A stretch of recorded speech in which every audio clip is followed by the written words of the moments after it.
Hi learners. I+ training സൊല്യൂഷന്റെ പുതിയൊരു വീഡിയോയിലേക്ക് എല്ലാവർക്കും സ്വാഗതം.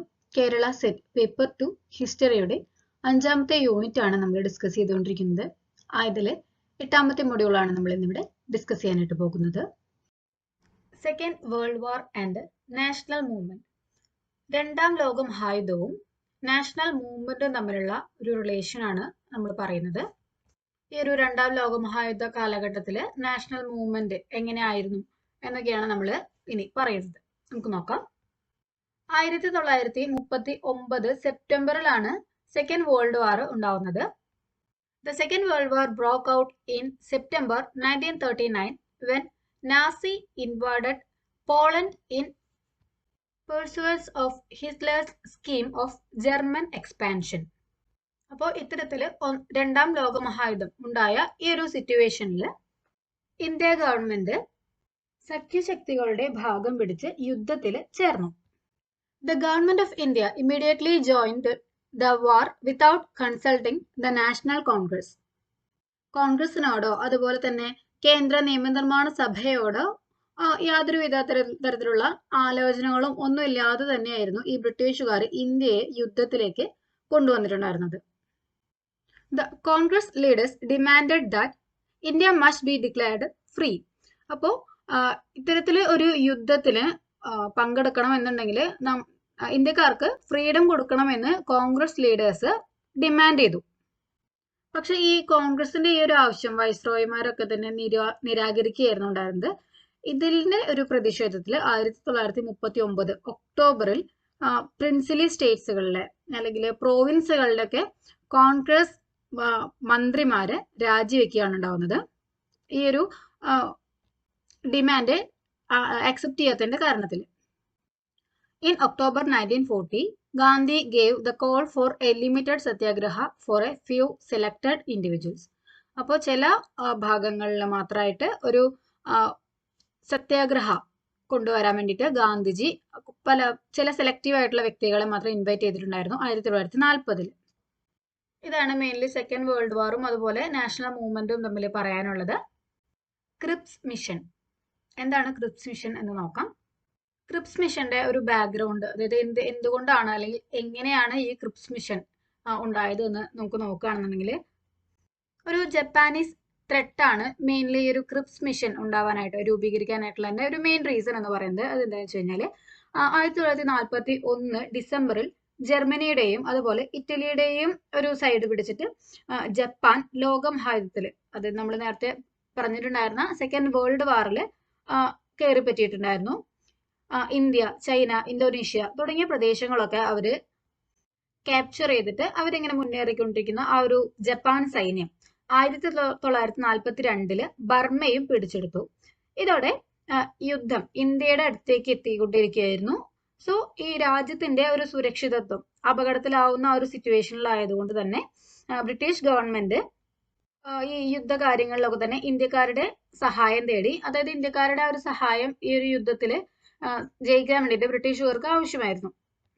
ഈ ഒരു സാഹചര്യത്തിലാണ് ക്രിപ്സിന്റെ നേതൃത്വത്തിൽ ഒരു സംഘത്തിന് 1942 മാർച്ചിൽ ഇന്ത്യയിലേക്ക് അയക്കാൻ വേണ്ടിയിട്ട് ബ്രിട്ടീഷ് ഗവൺമെന്റ് തീരുമാനിച്ചത്. ഈ ഇന്ത്യൻ ദേശീയ പ്രസ്ഥാനത്തോട്, അതായത് ഇന്ത്യൻ നാഷണലിസ്റ്റ് മൂവ്മെന്റിനോട് ഒരു പോസിറ്റീവ് ആയിട്ടുള്ള ഒരു കോൺസെപ്റ്റ് ഉണ്ടായിരുന്ന ഒരു വ്യക്തിയായിരുന്നു സ്റ്റാൻഫോർഡ് ക്രിപ്സ്. അപ്പൊ അദ്ദേഹമായിരുന്നു ഈ ക്രിപ്സ് മിഷന്റെ പിന്നിലുള്ള വ്യക്തി. ഇദ്ദേഹം ഇന്ത്യൻ നേതാക്കളുമായിട്ട് ചർച്ചകളൊക്കെ നടത്തിയതിനു ശേഷം കുറച്ച് റെക്കമെൻഡേഷൻസ് ഒക്കെ കൊണ്ടുവന്നിട്ടുണ്ടായിരുന്നു. എന്തൊക്കെയായിരുന്നു റെക്കമെൻഡേഷൻസ് എന്ന് പറഞ്ഞു കഴിഞ്ഞാൽ, ഈ ഒരു സെക്കൻഡ് വേൾഡ് വാർ അവസാനിച്ചാൽ ഉടനെ തന്നെ ഇന്ത്യക്ക് ഒരു ഡൊമൈൻ സ്റ്റാറ്റസ്, അതിന് മലയാളത്തിൽ പറഞ്ഞത് പുത്രിക പദവി എന്നാണ്. അപ്പോൾ ഇത്തരത്തിലുള്ള ഒരു ഡൊമൈൻ സ്റ്റാറ്റസ് ഇന്ത്യക്ക് കൊടുക്കാമെന്ന് വാഗ്ദാനം ചെയ്തിട്ടുണ്ടായിരുന്നു. ദെൻ ഈ ഒരു യുദ്ധാനന്തരം ഒരു കോൺസ്റ്റിറ്റ്യൂഷൻ നിർമ്മിക്കാൻ വേണ്ടിയിട്ടുള്ള ഒരു നിർമ്മാണ സമിതി രൂപീകരിക്കും. ഇതിൽ ബ്രിട്ടീഷ് ഇന്ത്യയിലെയും അതുപോലെ നാട്ടുരാജ്യങ്ങളിലെയും ഒക്കെ റെപ്രസെന്റേറ്റീവ്സിനെ ഇൻക്ലൂഡ് ചെയ്യും. ദെൻ അടുത്തത് ഭരണഘടനാ നിർമ്മാണ സമിതി തയ്യാറാക്കുന്ന ഭരണഘടന ബ്രിട്ടീഷ് ഗവൺമെന്റ് നടപ്പിലാക്കും. യുദ്ധകാലത്ത് എല്ലാ അധികാരങ്ങളും വൈസ്രോയി തന്നെ ഹാൻഡിൽ ചെയ്യും. അപ്പോൾ ഇതൊക്കെയായിരുന്നു ക്രിപ്സ് മിഷന്റെ ഐഡിയാസ് അല്ലെങ്കിൽ അതിന്റെ റെക്കമെൻഡേഷൻസ് എന്ന് പറയുന്നത്. പക്ഷെ ഈ ഒരു ക്രിപ്സ് മിഷൻ ഒരു പരാജയമായിരുന്നു. ഇന്ത്യയിലെ എല്ലാ പാർട്ടികളും തന്നെ ഈ ക്രിപ്സ് മിഷന്റെ നിർദ്ദേശങ്ങളൊക്കെ തന്നെ നിരാകരിക്കുകയായിരുന്നു ഉണ്ടായിരുന്നത്. ഭാവിയിലേക്കുള്ള ചില വാഗ്ദാനങ്ങളല്ലാതെ മറ്റൊന്നും ക്രിപ്സിന്റെ കൈവശം ഉണ്ടായിരുന്നില്ല എന്നാണ് അവർ അഭിപ്രായപ്പെട്ടിട്ടുണ്ടായിരുന്നത്. അധികാരം ഇന്ത്യക്ക് കൈമാറുന്ന തരത്തിലുള്ള വ്യവസ്ഥകളൊന്നും തന്നെ ഇല്ലാതിരുന്നത് കാരണം കോൺഗ്രസ് ഈ ക്രിപ്സ് മിഷനെ നിരാകരിക്കുകയാണ് ഉണ്ടാവുന്നത്. പാകിസ്ഥാൻ വേണമെന്നുള്ള ഒരു ആവശ്യം അംഗീകരിക്കാത്ത കാരണം മുസ്ലിം ലീഗും ക്രിപ്സ് മിഷനെ തള്ളിക്കളഞ്ഞു. സോ ഈ ഒരു ദൗത്യം പരാജയപ്പെട്ടതിനെ തുടർന്നിട്ട് ക്രിപ്സ്, അതായത് സ്റ്റാൻഫോർഡ് ക്രിപ്സ്, അദ്ദേഹം ഏപ്രിൽ 12, 1942 ഇന്ത്യയിൽ നിന്ന് പുറത്തുപോയി. Quit India movement. നമ്മൾ നേരത്തെ പറഞ്ഞ ക്രിപ്സ് മിഷന്റെ ഒരു പരാജയം ഈ ഒരു ക്വിറ്റ് ഇന്ത്യ സമരത്തിന് കാരണമായിട്ടുണ്ട്. 1942 ക്വിറ്റ് ഇന്ത്യ സമരം ഉണ്ടാവുന്നത്. 1942 ഓഗസ്റ്റ് 8 ഈ ഒരു ക്വിറ്റ് ഇന്ത്യ മൂവ്മെന്റ് നടക്കുന്നത്. ബ്രിട്ടീഷ് ഭരണത്തിനെതിരെ ഉണ്ടായിട്ടുള്ള ഇന്ത്യയിലെ അവസാനത്തെ ഒരു ശക്തമായ ബഹുജന സമരമായിരുന്നു ക്വിറ്റ് ഇന്ത്യ മൂവ്മെന്റ് എന്ന് പറയുന്നത്. അപ്പോൾ ഈ ക്വിറ്റ് ഇന്ത്യ മൂവ്മെന്റിന്റെ ലീഡറായിട്ട് ഗാന്ധിജി ആയിരുന്നു ഉണ്ടായിരുന്നത്, നമുക്കറിയാവുന്ന കാര്യമാണ്. അപ്പോൾ ഈ ഒരു ക്വിറ്റ് ഇന്ത്യ മൂവ്മെന്റിന് ഗാന്ധിജീനെ ഇൻഫ്ലുവൻസ് ചെയ്തിട്ടുണ്ടായിരുന്ന കാര്യങ്ങൾ നമുക്കൊന്ന് നോക്കാം. ഫസ്റ്റ് കാര്യം എന്ന് പറയുന്നത് നമ്മൾ നേരത്തെ പറഞ്ഞിട്ടുണ്ടായിരുന്ന ക്രിപ്സ് മിഷന്റെ ഒരു പരാജയമാണ്. ഒരു മെയിൻ റീസൺ ആയിട്ട് പറയുന്നത് ഇന്ത്യക്കാർക്ക് അധികാരം കൈമാറാൻ സമ്മതിക്കാതെ ഇന്ത്യ വിട്ടിട്ടുണ്ടായിരുന്ന ക്രിപ്സ്, അദ്ദേഹത്തിനോടുള്ള ഒരു എതിർപ്പും കാര്യങ്ങളൊക്കെ, അതാണ് ഒന്നാമത്തെ ഒരു റീസൺ ആയിട്ട് പറയുന്നത്. ദെൻ യുദ്ധകാലത്ത് ഇന്ത്യയിൽ ഉണ്ടായിട്ടുണ്ടായിരുന്ന വിലക്കയറ്റവും അതുപോലെ ഫാമിൻ, അതെല്ലാം തന്നെ ജനങ്ങളുടെ ഒരു അസംതൃപ്തിക്ക് കാരണമായി. ബ്രിട്ടീഷുകാരെ ഇന്ത്യയിൽ നിന്നും പുറത്താക്കണം എന്നുള്ള ഒരു ഡിമാൻഡ് ഈ ഒരു കാലഘട്ടത്തിൽ ഇങ്ങനെ ഉയർന്നു വന്നുകൊണ്ടേയിരുന്നു. കൂടാതെ ജപ്പാന്റെ ഒരു ത്രെട്ടും ഈ ഇത്തരത്തിൽ ജനങ്ങളെ വേട്ടയാടാനായിട്ട് തുടങ്ങി. ജപ്പാൻ മിലിറ്ററി ഫോഴ്സ് ഇന്ത്യയുടെ ടെറിട്ടോറിയൽ ഭാഗങ്ങളിലൊക്കെ തന്നെ എത്തിയപ്പോൾ ജനങ്ങൾക്ക് ഒരു ഭീതിയൊക്കെ ഉണ്ടായി. ഇന്ത്യയിലെ ബ്രിട്ടീഷ് സാന്നിധ്യം ജപ്പാന് ഇന്ത്യ ആക്രമിക്കാനുള്ള ഒരു ക്ഷണമാണെന്ന് ഗാന്ധിജി പറഞ്ഞിട്ടുണ്ടായിരുന്നു. സോ അതുകൊണ്ട് തന്നെ ബ്രിട്ടീഷുകാർ ഇന്ത്യ വിട്ടുകഴിഞ്ഞാൽ ഇന്ത്യക്ക് ജപ്പാന്റെ ഒരു ത്രെട്ട് ഉണ്ടാവില്ല എന്നാണ് ഗാന്ധിജി വിശ്വസിച്ചിട്ടുണ്ടായിരുന്നത്. ബ്രിട്ടീഷുകാർ ഇന്ത്യ വിട്ടു പോകണം എന്നുള്ള ഒരു ആശയം, ആ ഒരു ഐഡിയ ഗാന്ധിജി പ്രചരിപ്പിച്ചിട്ടുണ്ടായിരുന്നത് അദ്ദേഹത്തിന്റെ ഹരിജൻ എന്ന് പറയുന്ന പത്രത്തിലൂടെയാണ്, ന്യൂസ് പേപ്പറിലൂടെയാണ്. സോ ഗാന്ധിജിയുടെ ഈ ഒരു ആവശ്യം, അതായത് ബ്രിട്ടീഷുകാർ ഇന്ത്യ വിട്ടു പോകണം എന്നുള്ള ആ ഒരു ആവശ്യം കോൺഗ്രസ് അംഗീകരിക്കുകയാണ്. അങ്ങനെയാണ് 1942 ഓഗസ്റ്റ് 8 അഖിലേന്ത്യാ കോൺഗ്രസ് കമ്മിറ്റി ബോംബെയിൽ സമ്മേളിക്കുകയും ഹിസ്റ്റോറിക്കലി ഇമ്പോർട്ടന്റ് ആയിട്ടുണ്ടായിരുന്ന ഈ ഒരു quit India movement quit India പ്രമേയം പാസ്സാക്കുകയും ചെയ്തത്. ഡു ഓർ ഡൈ എന്നതായിരുന്നു ഈ ഒരു കാലഘട്ടത്തിൽ ഗാന്ധിജി പുറത്തിറക്കിയിട്ടുണ്ടായിരുന്ന ഒരു സ്ലോഗൻ എന്ന് പറയുന്നത്, പ്രവർത്തിക്കുക അല്ലെങ്കിൽ മരിക്കുക. ഈ ക്വിറ്റ് ഇന്ത്യ എന്നതിന്റെ മീനിങ് അറിയാലോ, ഇന്ത്യ വിടുക എന്നാണ് അതിന്റെ മീനിങ്. പക്ഷെ ഈ ഒരു മൂവ്മെന്റ് ആരംഭിക്കുന്നതിന് മുമ്പ് തന്നെ, അതായത് അതിന്റെ ഒരു പീക്ക് സ്റ്റേജിൽ എത്തുന്നതിന് മുമ്പ് തന്നെ ഗവൺമെന്റ് ഇതിനെതിരെ പ്രവർത്തിക്കാനായിട്ട് തുടങ്ങി. 1942 ഓഗസ്റ്റ് 9 രാവിലെ ഗാന്ധിജിയെയും അതുപോലെ മറ്റ് നേതാക്കളെയും ഒക്കെ ഗവൺമെന്റ് അറസ്റ്റ് ചെയ്യുകയുണ്ടായി. അപ്പോൾ ക്വിറ്റ് ഇന്ത്യ എന്ന് പറയുന്ന ആ ഒരു പ്രമേയം പാസ്സാക്കിയിട്ടുള്ളത് ഓഗസ്റ്റ് 8 അപ്പോൾ അതിന്റെ ഭാഗമായിട്ട് ജനനേതാക്കളെയൊക്കെ അറസ്റ്റ് ചെയ്തത് ഓഗസ്റ്റ് 9 അപ്പോൾ ആ ഒരു അറസ്റ്റിന്റെ വാർത്ത കേട്ടറിഞ്ഞ ജനങ്ങൾ അതിനെതിരെ ശക്തമായിട്ട് പ്രതിഷേധിക്കുകയും പ്രക്ഷോഭങ്ങൾ നടത്തുകയൊക്കെ ചെയ്തു. ഇതാണ് ക്വിറ്റ് ഇന്ത്യ മൂവ്മെന്റ് എന്ന് അറിയപ്പെടുന്നത്. സോ ഇത് നടക്കുന്നത് ഓഗസ്റ്റ് 9 കേട്ടോ. പക്ഷെ ഈ ഒരു സമരത്തിനെയും ഗവൺമെന്റ് അടിച്ചമർത്തുകയാണ് ഉണ്ടാവുന്നത്. 10,000-ഓളം മനുഷ്യരെയൊക്കെയാണ് അവർ ഈ ഒരു അടിച്ചമർത്തലിന്റെ ഭാഗമായിട്ട് കൊല ചെയ്തിട്ടുണ്ടായിരുന്നത്. അപ്പോൾ ക്വിറ്റ് ഇന്ത്യ മൂവ്മെന്റിന്റെ ഒരു ഫെയിലിയർ അങ്ങനെയായിരുന്നു. ദെൻ ഈ ഒരു മൂവ്മെന്റിന്റെ ഇമ്പാക്റ്റ് പറയുകയാണെങ്കിൽ ഇന്ത്യൻ ഹിസ്റ്ററിയിലെ ഒരു പ്രധാനപ്പെട്ട ഒരു ടേണിംഗ് പോയിന്റ് ആയിരുന്നു ഈ ഒരു ക്വിറ്റ് ഇന്ത്യ മൂവ്മെന്റ് എന്ന് പറയുന്നത്. അതിന്റെ മെയിൻ ആയിട്ടുള്ള ഒരു പോയിന്റ് എന്ന് പറയുകയാണെങ്കിൽ ഇന്ത്യക്ക് വേണ്ടിയിട്ട് അല്ലെങ്കിൽ സ്വയ രാഷ്ട്രത്തിന് വേണ്ടിയിട്ട് എന്തും ത്യജിക്കാനുള്ള ഒരു മനസ്സ് ജനങ്ങളിലേക്ക് വന്നു എന്ന് വെളിവായിട്ടുണ്ടായിരുന്നു. ദെൻ ജയപ്രകാശ് നാരായണനെ പോലുള്ള നേതാക്കന്മാരെ കോൺട്രിബ്യൂട്ട് ചെയ്യാനും ഈ ഒരു സമരത്തിന് കഴിഞ്ഞു. ഇന്ത്യൻ സ്വാതന്ത്ര്യ സമരത്തിന്റെ ഒരു ഉന്നതതല ഘട്ടത്തിനെ ചൂണ്ടിക്കാണിച്ചിട്ടുണ്ടായിരുന്ന ഒരു സമരമായിരുന്നു ഈ ഒരു ക്വിറ്റ് ഇന്ത്യ സമരം അല്ലെങ്കിൽ ക്വിറ്റ് ഇന്ത്യ മൂവ്മെന്റ് എന്ന് പറയുന്നത്. അപ്പൊ ഇതൊക്കെയാണ് അതിന്റെ പ്രധാനപ്പെട്ട ഇമ്പാക്ട് എന്ന് പറയുന്നത്. Subhash Chandrabose and INA. സുഭാഷ് ചന്ദ്രബോസും INAയുമായിട്ടുള്ള ബന്ധം നമുക്ക് നോക്കാം. Subhash Chandrabose was twice elected president of the Indian National Congress. Indian national കോൺഗ്രസിലെ ട്വൈസ് ഇലക്ടഡ് പ്രസിഡന്റ് ആയിരുന്ന ഒരു നേതാവ് കൂടിയായിരുന്നു സുഭാഷ് ചന്ദ്രബോസ്. ദെൻ INA കുറിച്ച് പറയുകയാണെങ്കിൽ INA അഥവാ ഇന്ത്യൻ നാഷണൽ ആർമി ആദ്യം ഫോം ചെയ്യുന്നത് റാഷ് ബിഹാരി ബോസിന്റെ അണ്ടറിലായിരുന്നു 1942. സൗത്ത് ഈസ്റ്റ് ഏഷ്യയിലായിരുന്നു ഇത് ആദ്യം ഫോം ചെയ്തത്. ദെൻ ഇന്ത്യയിലെ ഇന്ത്യൻ നാഷണൽ ആർമി ആരംഭിക്കുന്നത് മോഹൻ സിംഗ് ആണ്. ഈ ഒരു ഇന്ത്യൻ നാഷണൽ ആർമിയുടെ ഐഡിയ ആദ്യം കൺസീവ് ചെയ്യുന്നത് മോഹൻ സിംഗ് ആണ്. ദെൻ സുഭാഷ് ചന്ദ്രബോസിന്റെ ഒരു ലീഡർഷിപ്പിലാണ് ഈ ഒരു ആർമി ഒന്ന് റിവൈവ് ചെയ്യുന്നത് കേട്ടോ, 1943. അപ്പോൾ ഈ ഒരു സുഭാഷ് ചന്ദ്രബോസ് കോൺഗ്രസിലെ ഒരു ശക്തനായിട്ടുള്ള ഒരു ഇടതുപക്ഷ അനുഭവിയായിരുന്നു. ഗാന്ധിജിയുമായിട്ട് കുറച്ച് കോൺഫ്ലിക്റ്റുകളൊക്കെ ഉണ്ടായിട്ടുണ്ടായിരുന്നു. അത് ഗാന്ധിജിയുടെ എതിർപ്പൊക്കെ ഇദ്ദേഹത്തിന് ഫേസ് ചെയ്യേണ്ടതായിട്ട് വന്നിട്ടുണ്ട്.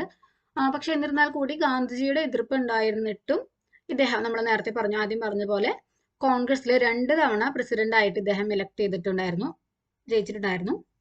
എന്നിരുന്നാലും ഗാന്ധിജിയുമായിട്ടുള്ള ഒരു അഭിപ്രായ വ്യത്യാസത്തിന്റെ പേരിൽ ഇദ്ദേഹം കോൺഗ്രസിൽ നിന്ന് രാജിവെക്കുകയും ഫോർവേഡ് ബ്ലോക്ക് എന്ന പേരിൽ ഒരു പാർട്ടി രൂപീകരിക്കുകയും ചെയ്തു. 1939 മെയ് 3-നായിരുന്നു ഇത്. ദെൻ കൽക്കട്ടയിൽ സുഭാഷ് ചന്ദ്രബോസ് ഒരു മാസ് പ്രൊട്ടസ്റ്റ് ഓർഗനൈസ് ചെയ്യുകയും ഇദ്ദേഹം അറസ്റ്റ് ചെയ്യപ്പെടുകയും ചെയ്തു. ഈ ഒരു INAയുടെ സമരത്തില് കുറച്ച് മലയാളികളും ഉണ്ടായിരുന്നു. ഈ മലയാളികളുടെ ലീഡർ ആയിട്ടുണ്ടായിരുന്നത് റാണി ലക്ഷ്മിബായി ആയിരുന്നു. ക്യാപ്റ്റൻ ലക്ഷ്മി എന്നറിയപ്പെടുന്നു. അപ്പോൾ അതും കൂടി ഒന്ന് നോട്ട് ചെയ്യാം. പോസ്റ്റ് വാർ ഡെവലപ്മെന്റ്സ്. അപ്പം നമ്മൾ സെക്കൻഡ് വേൾഡ് വാറിന്റെ കുറച്ച് കാര്യങ്ങളൊക്കെ പറഞ്ഞു. അപ്പോൾ ഈ സെക്കൻഡ് വേൾഡ് വാറിന്റെ ഒരു ഇൻഫ്ലുവൻസ് ഇന്ത്യയിൽ എങ്ങനെയായിരുന്നു, അതിന്റെ ഒരു ഇൻഫ്ലുവൻസ് ഉണ്ടായിരുന്നെന്നും നമ്മൾ പറഞ്ഞു. അപ്പം ഈ സെക്കൻഡ് വേൾഡ് വാറിന് ശേഷം ഈ യുദ്ധത്തിന് ശേഷം നടന്നിട്ടുള്ള ഡെവലപ്മെന്റ്സും അതുപോലെ അത് കഴിഞ്ഞിട്ട് വന്നിട്ടുള്ള കുറച്ച് കലാപങ്ങളൊക്കെയാണ് നമ്മൾ ഇനി ഡിസ്കസ് ചെയ്യുന്നത്. The decades between the 2 world wars seethed with tumultuous and momentous events. അപ്പോൾ 1-ാം ലോകമഹായുധവും അതുപോലെ 2-ാം ലോകമഹായുധത്തിനും ഇടയിലുള്ള ഡീക്കേഡുകളിൽ പലതരത്തിലുള്ള പ്രക്ഷുബ്ധമായിട്ടുള്ള ഈവന്റുകൾ നടന്നിട്ടുണ്ടായിരുന്നു. The late 1920s and 1930s against witnessed profound economic changes, new political journeys and constitutional initiative. അപ്പോൾ 1920-കളുടെ അവസാനത്തിലും അതുപോലെ 1930-കളിലുമൊക്കെ ആയിട്ട് വളരെ പ്രൊഫൗണ്ട് ആയിട്ടുള്ള എക്കണോമിക് ചേഞ്ചസും അതുപോലെ പൊളിറ്റിക്കൽ ജേർണൽസ്, കോൺസ്റ്റിറ്റ്യൂഷണൽ ഇനീഷ്യേറ്റീവ്സ് ഒക്കെ ഉണ്ടായി. They lead to freedom with the partition and decide the shape of post-colonial politics. അപ്പോൾ ആ കാര്യങ്ങളൊക്കെ തന്നെ കൊളോണിയൽ പൊളിറ്റിക്സിൽ ഒരു പോസ്റ്റ് കൊളോണിയൽ പൊളിറ്റിക്സിന് ഒരു ഷേപ്പ് ഡിസൈഡ് ചെയ്യാനും അതുപോലെ പാർട്ടീഷനും അതുപോലെ ഫ്രീഡം അതിലേക്കൊക്കെ നയിച്ചു. അപ്പോൾ ഈ പോസ്റ്റ് വാർ കാലഘട്ടത്തിൽ ഇന്ത്യയിൽ ഉണ്ടായിട്ടുള്ള പ്രധാനപ്പെട്ട കലാപങ്ങൾ നമുക്കൊന്ന് നോക്കാം. ഫസ്റ്റ് എന്ന് പറയുന്നത് RIN റിവോൾട്ട് ആണ്. 1946 ഫെബ്രുവരിയിൽ ബോംബെ, കറാച്ചി, കൽക്കട്ട അതുപോലെ വിശാഖപട്ടണം എന്നിവിടങ്ങളിലെ നാവികർ ബ്രിട്ടീഷുകാർക്കെതിരായിട്ട് വലിയൊരു സമരം നടത്തുകയുണ്ടായി. റോയൽ ഇന്ത്യൻ നേവിയിലെ നേവൽ ഫോഴ്സ് ആണ് ഇത്തരത്തില് കലാപം ഉണ്ടാക്കിയിട്ടുണ്ടായിരുന്നത്. അതാണ് ഈ റോയൽ ഇന്ത്യൻ നേവി, അതിന്റെ ഷോർട്ട് ഫോം ആണ് RIN എന്ന് പറയുന്നത് കേട്ടോ. അപ്പോൾ ഈ RINലത്തെ നാവികരായിരുന്നു ഇത്തരത്തിൽ കലാപം ഉണ്ടാക്കിയിട്ടുണ്ടായിരുന്നത്. ഇവരുടെ എന്തായിരുന്നു കലാപത്തിന്റെ മോട്ടീവ് എന്ന് വെച്ച് കഴിഞ്ഞാൽ ഈ യുദ്ധകാലത്ത് ഈ നാവികർക്കിടയിൽ ഉണ്ടായിട്ടുണ്ടായിരുന്ന ശക്തമായ ഒരു നാഷണലിസ്റ്റ് ഫീലിംഗ് ആണ് ഇത്തരത്തിൽ കലാപത്തിന് വഴിയൊരുക്കിയത്. അതായത് ബ്രിട്ടീഷുകാർക്ക് വേണ്ടിയിട്ടാണ് ഇവർ യുദ്ധം ചെയ്തിട്ടുണ്ടായിരുന്നത്. അപ്പോൾ ഈ ബ്രിട്ടീഷുകാർക്ക് വേണ്ടിയിട്ട് യുദ്ധം ചെയ്യേണ്ടി വന്ന ഇന്ത്യൻ നാവികരുടെ മനസ്സിൽ ഒരു ലജ്ജയും അതുപോലെ ഒരു ആത്മനിന്ദയും ഒക്കെ തോന്നി തുടങ്ങി. ഇവര് ഫൈറ്റ് ചെയ്തിട്ടുണ്ടായിരുന്ന മറ്റ് രാജ്യക്കാർ എന്ന് പറയുമ്പോൾ അവിടുത്തെ പട്ടാളക്കാരെന്ന് പറയുമ്പോൾ അവര് ഫൈറ്റ് ചെയ്തിട്ടുണ്ടായിരുന്ന അവരുടെ മാതൃരാജ്യത്തിന് വേണ്ടിയിട്ടായിരുന്നു. പക്ഷെ ഇവരുടെ മാതൃരാജ്യത്തെ ഉപദ്രവിക്കാൻ വേണ്ടി വന്നിട്ടുള്ള ഒരു ഇംഗ്ലീഷുകാർ അവർക്ക് സപ്പോർട്ട് ചെയ്തിട്ടാണല്ലേ നമ്മുടെ ഇന്ത്യയിലെ പട്ടാളക്കാർ പ്രവർത്തിച്ചിട്ടുണ്ടായിരുന്നത്. അപ്പൊ അവർക്ക് ഭയങ്കരമായിട്ടൊരു ലജ്ജയൊക്കെ തോന്നി. അത് മാത്രമല്ല ഇന്ത്യൻ നാവികരെ അസംതൃപ്തരാക്കിയിട്ടുണ്ടായിരുന്ന വളരെയധികം പ്രശ്നങ്ങൾ വേറെ ഉണ്ടായിരുന്നു. അതായത് ഈ യുദ്ധം അവസാനിച്ച കാലഘട്ടത്തിൽ കുറെ അധികം 10,000-കണക്കിനോളം നാവികരെ ഗവൺമെന്റ് പിരിച്ചുവിട്ടു. പിന്നെ ബാക്കിയുള്ളവർക്ക് തൊഴിൽ നഷ്ടപ്പെടും എന്നുള്ളൊരു ഭീതി ഉണ്ടാക്കി. പിന്നെ വളരെ കുറഞ്ഞ സാലറി ആയിരുന്നു കൊടുത്തിട്ടുണ്ടായിരുന്നത്. അത് അത്രയ്ക്കും നല്ല മെച്ചപ്പെട്ട ഭക്ഷണമൊന്നും ഉണ്ടായിരുന്നില്ല, മോശപ്പെട്ട ഭക്ഷണമായിരുന്നു. അപ്പൊ ഇത്തരം കാര്യങ്ങളൊക്കെയാണ് അവരെ ഇത്തരത്തിലൊരു സ്ട്രൈക്കിലേക്ക് നയിച്ചത്. ബോംബെയിലാണ് കലാപം ബ്രേക്ക് ഔട്ട് ചെയ്തത്. 1947 ഫെബ്രുവരി 18-ന് താൽവാർ എന്ന ഒരു പരിശീലന കപ്പലിലെ നാവികര് ഈ ഭക്ഷണത്തെ പറ്റിയിട്ട് പരാതിപ്പെട്ടത് കൊണ്ടാണ് ഈ ഒരു കലാപം ആരംഭിച്ചത്. അവർക്ക് മണലൊക്കെ ചേർത്തിട്ടുള്ള ചോറായിരുന്നു കൊടുത്തിട്ടുണ്ടായിരുന്നത്. അപ്പോൾ അതിനെ കംപ്ലൈന്റ് കൊടുക്കുക വഴിയാണ് ഈ ഒരു കലാപം ആരംഭിച്ചത്. ഈ ഒരു കലാപവും ബ്രിട്ടീഷുകാർ അടിച്ചമർത്ത് തന്നെയാണ് ഉണ്ടായത്. ദെൻ അടുത്തത് തെലങ്കാന സ്ട്രൈക്ക്. 1946, 1951 കാലഘട്ടങ്ങളിലായിരുന്നു ഈ ഒരു തെലങ്കാന സ്ട്രൈക്ക് ഉണ്ടായിരുന്നത്. യുദ്ധാനന്തര കാലത്ത് ഇന്ത്യയിൽ പല തരത്തിലുള്ള കാർഷിക സമരങ്ങൾ ഉണ്ടായിട്ടുണ്ടായിരുന്നു. അത്തരത്തിൽ ഫേമസ് ആയിട്ടുള്ള ഒന്നാണ് ഈ ഒരു തെലങ്കാന സമരം എന്ന് പറയുന്നത്. 1946 ഒരു മിഡിൽ സ്റ്റേജിലാണ് ഈ ഒരു കലാപം ആരംഭിക്കുന്നത്. ഇത് 5 വർഷം, ഏകദേശം ഒരു 5 വർഷത്തോളം കാലഘട്ടം ഇത് നീണ്ടു നിന്നു. 1951 ഇത് പിൻവലിക്കപ്പെട്ടത്. കമ്മ്യൂണിസ്റ്റ് പാർട്ടിയുടെ നേതൃത്വത്തിലായിരുന്നു ഈ ഒരു സമരം നടന്നിട്ടുണ്ടായിരുന്നത്. ഇതിന്റെ എന്തായിരുന്നു റീസൺ എന്ന് വെച്ച് കഴിഞ്ഞാൽ തെലങ്കാനയിലെ കർഷകര് അവിടുത്തെ ജമീന്ദാർമാരെ ഭയങ്കരമായിട്ട് ചൂഷണം ചെയ്തിട്ടുണ്ടായിരുന്നു. അപ്പോൾ അതിന്റെ എതിരായിട്ട് പ്രവർത്തിക്കുക എന്നുള്ള രീതിയിലാണ് ഇത്തരത്തിലൊരു കലാപം നടന്നിട്ടുണ്ടായിരുന്നത്. Next Tebhaga struggle. ഇതും യുദ്ധാനന്തര കാലത്ത് ഉണ്ടായിട്ടുള്ള കാർഷിക പ്രക്ഷോഭങ്ങളിലെ പ്രധാനപ്പെട്ട ഒന്നാണ്. 1946 സെപ്റ്റംബറിൽ ബംഗാളിലെ 19 ജില്ലകളിലായിരുന്നു ഈ ഒരു സമരം ഉണ്ടായിരുന്നത്. ഏകദേശം ഒരു 60 ലക്ഷത്തോളം കർഷകർ ഈ ഒരു സമരത്തിൽ പങ്കെടുക്കുന്നുണ്ടായിരുന്നു. വിളവിന്റെ 2/3 ഭാഗം തങ്ങൾക്ക് കിട്ടണമെന്ന് ആവശ്യപ്പെട്ടുകൊണ്ടാണ് ഈ ഒരു ഷെയർ ക്രോപ്പേഴ്സ്, അതായത് പങ്കുപാട്ടക്കാരായിട്ടുള്ള കൃഷിക്കാര്, ഇവരെ തന്നെ ബർഗാർദാർമാർ എന്നാണ് അറിയപ്പെട്ടിട്ടുണ്ടായിരുന്നത്. അപ്പൊ ഇവർ നടത്തിയിട്ടുള്ള ഒരു സമരമാണ് തേഭാഗ സമരം. Cabinet mission. Cabinet mission was a high-powered mission sent in February 1946 to India by the Attlee government. British prime minister ആയിട്ടുള്ള ക്ലെമന്റ് ആറ്റ്ലി, അദ്ദേഹത്തിന്റെ ഒരു ഗവൺമെന്റ് ഇന്ത്യയിലേക്ക് 1946 ഫെബ്രുവരിയിൽ അയച്ച ഒരു ഹൈ പവേർഡ് മിഷൻ ആയിരുന്നു ഈ ഒരു ക്യാബിനറ്റ് മിഷൻ എന്ന് പറയുന്നത്. The mission had 3 British cabinet members. ഈ ഒരു മിഷന് 3 ബ്രിട്ടീഷ് ക്യാബിനറ്റ് മെമ്പേഴ്സ് ആണ് ഉണ്ടായിരുന്നത്. Pethick Lawrence, Stafford Cripps and A.V. Alexander. The cabinet mission's aim was to discuss the transfer of power from British to Indian leadership. അപ്പോൾ ഈ ഒരു cabinet മിഷന്റെ aim എന്തായിരുന്നു? Indian ലീഡർഷിപ്പിലേക്ക് ഈ ഒരു ബ്രിട്ടീഷുകാരുടെ കയ്യിൽ നിന്നും അധികാരം കൈമാറ്റം ചെയ്യുക, അതിനെക്കുറിച്ചിട്ട് ഡിസ്കസ് ചെയ്യുക എന്നുള്ളതായിരുന്നു ഇതിന്റെ ഒരു എയിം എന്ന് പറയുന്നത്. Clement Attlee decided to send a mission to India for the transfer of powers from the British Indian government to Indian leaders. ഈ ഒരു ക്യാബിനറ്റ് മിഷന്റെ ഒബ്ജക്റ്റീവ്സ് പറയുകയാണെങ്കിൽ to obtain an agreement with the Indian leaders as to the framing of constitution for India. ഇന്ത്യയിലെ constitution frame ചെയ്യുന്നതിനെ കുറിച്ചിട്ട് Indian ലീഡേഴ്സുമായിട്ടൊരു agreement obtain ചെയ്യുക എന്നുള്ളതായിരുന്നു ആദ്യത്തെ ഒരു ഒബ്ജക്റ്റീവ് ആയിട്ടുണ്ടായിരുന്നത്. ദെൻ അടുത്തത് to formulate a constitution making body. ഒരു കോൺസ്റ്റിറ്റ്യൂഷൻ മേക്കിംഗ് ബോഡി ഫോർമുലേറ്റ് ചെയ്യുക എന്നുള്ളത്, അതായത് കോൺസ്റ്റിറ്റ്യൂവന്റ് അസംബ്ലി ഓഫ് ഇന്ത്യ, ഇന്ത്യയിലെ കോൺസ്റ്റിറ്റ്യൂവന്റ് അസംബ്ലി, അത്തരത്തിലുള്ള ഒരു കോൺസ്റ്റിറ്റ്യൂവന്റ് മേക്കിംഗ് ബോഡി ഫോർമുലേറ്റ് ചെയ്യുക എന്നുള്ളതായിരുന്നു രണ്ടാമത്തെ objective. Then to establish an executive council with the support of the major Indian parties. അപ്പോൾ മേജർ ഇന്ത്യൻ പാർട്ടികളുടെ സപ്പോർട്ടോട് കൂടിയിട്ട് ഒരു എക്സിക്യൂട്ടീവ് കൗൺസിൽ എസ്റ്റാബ്ലിഷ് ചെയ്യുക എന്നുള്ളതായിരുന്നു മറ്റൊരു ലക്ഷ്യം. ഈ ഒരു ക്യാബിനറ്റ് മിഷൻ ഫെയിലിയർ ആവാണ് ഉണ്ടായിരുന്നത്. അതിന്റെ റീസൺസ് പറയുകയാണെങ്കിൽ the Congress party wanted A strong centre with minimum powers for the provinces. അപ്പോൾ പ്രോവിൻസുകൾക്ക് മിനിമം പവേഴ്സ് കൊടുക്കുന്ന തരത്തിലുള്ള ഒരു സ്ട്രോങ് സെന്റർ പവർ ഉണ്ടായിരിക്കണമെന്ന് കോൺഗ്രസ് ആഗ്രഹിച്ചു. Then അടുത്തത് the Muslim League wanted strong political safeguards for the Muslims like parity in the legislature. അതായത് മുസ്ലിംസിന് വേണ്ടിയിട്ട് ഒരു പ്രത്യേക അവകാശങ്ങൾ, അതായത് ഒരു തുല്യത, ലെജിസ്ലേച്ചറിലൊക്കെ ഒരു തുല്യത വരുത്തണമെന്ന് മുസ്ലിം ലീഗ് ആവശ്യപ്പെട്ടു. ദെൻ കോൺഗ്രസ് പാർട്ടി, ജവഹർലാൽ നെഹ്റുവിന്റെ അണ്ടറിലുള്ള കോൺഗ്രസ് പാർട്ടി ഇതിന്റെ ഒരു സെക്കൻഡ് പ്ലാൻ ആക്സെപ്റ്റ് ചെയ്തിട്ടുണ്ടായിരുന്നില്ല. അപ്പൊ ഇതൊക്കെയായിരുന്നു ഇതിന്റെ ഫെയിലിയറിന്റെ പ്രധാനപ്പെട്ട കാരണങ്ങൾ എന്ന് പറയുന്നത്. Peasant struggles. The peasant emerged as the main force, fighting directly for their own demands. അതാണ് പെസന്റ് സ്ട്രഗിൾസ് എന്ന് പറയുന്നത്. അതായത് കർഷകർ അവരുടെ ഡിമാൻഡ്സിന് വേണ്ടിയിട്ട് തന്നെ ഡയറക്റ്റ് ആയിട്ട് ഫൈറ്റിംഗ് ചെയ്യാൻ വേണ്ടിയിട്ട് എമേർജ് ചെയ്യുന്ന അത്തരത്തിൽ എമേർജ് ചെയ്യുന്ന ഒരു ഫോഴ്സ് ആയിട്ട് അവർ ഡെവലപ്പ് ചെയ്തു. അതിന് അത്തരത്തിലുള്ള സ്ട്രഗിളിനെയാണ് പെസന്റ് സ്ട്രഗിൾ എന്ന് പറയുന്നത്. കർഷക സമരങ്ങൾ നമുക്ക് അറിയാലോ അല്ലെ. The movement in the period between 1858 and 1914 tended to remain localized, disjointed and confined to particular grievances, contrary to the movements after 1914. 1858നും 1914നും ഇടയിലുള്ള കാലഘട്ടത്തിലെ മൂവ്മെന്റ്സ് എല്ലാം തന്നെ 1914 ശേഷമുള്ള മൂവ്മെന്റ്സിന് എഗെയിൻസ്റ്റ് ആയിട്ട് പ്രാദേശികവൽക്കരിക്കപ്പെട്ടതും അതുപോലെ എഗെയിൻസ്റ്റ് ആയിട്ടുള്ളതുമായിട്ടുള്ള